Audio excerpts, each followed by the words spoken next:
projet SHIELD consiste à renforcer l'efficacité antifongique de glycolipides naturels pour la protection du colza contre le sclérotinia, qui est la maladie dominante du colza au champ. Le projet SHIELD est financé par l'Agence nationale de la recherche, l'Office français de la biodiversité et 4 ministères, et il se fait dans le cadre du plan Ecophyto 2+.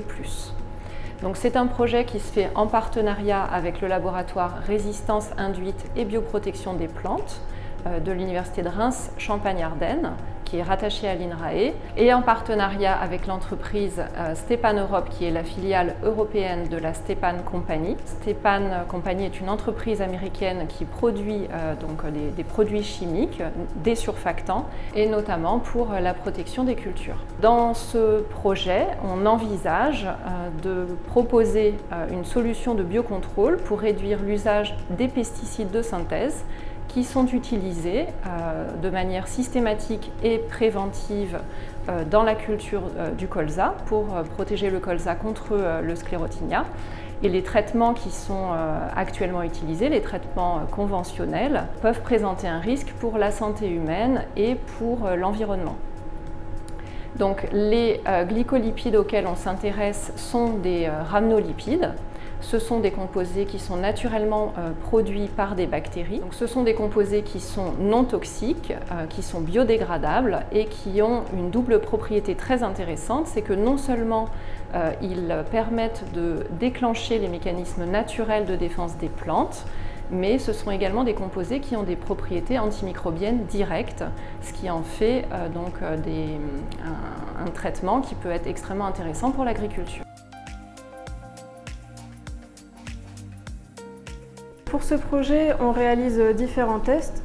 On fait des tests sur champignons en enceinte climatique sur boîte de pétri pour vérifier l'efficacité antifongique des produits. On réalise aussi des tests en chambre de culture sur colza, donc notamment des tests de stimulation des défenses des plantes pour vérifier l'efficacité des composés. On fait aussi des tests de phytoprotection, donc en pré-traitant les feuilles de colza avec les produits et ensuite en inoculant le champignon pour vérifier que les molécules sont efficaces contre le développement du pathogène. On réalise également des tests de phytotoxicité. Ces tests sont pour vérifier que les molécules n'ont pas d'effet indésirable sur les plantes. Et on étudie également les mécanismes de perte et la localisation des composés dans les plantes pour renforcer l'efficacité. Et donc par la suite, les solutions les plus efficaces seront testées sur des plantes cultivées au champ. Et ce sont aussi des composés qui sont envisagés pour le soin à la personne.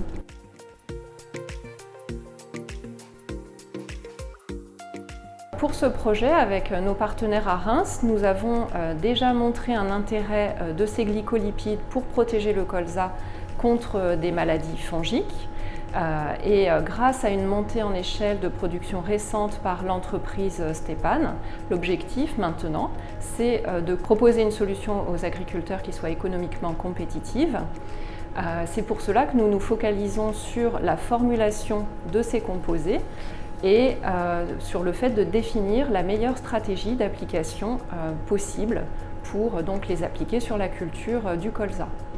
Donc la finalité du projet, c'est réellement de répondre aux attentes fortes des agriculteurs en termes de solutions de biocontrôle et de répondre aux attentes fortes des citoyens en termes de réduction des pesticides sur cette culture qui est source d'alimentation humaine et animale.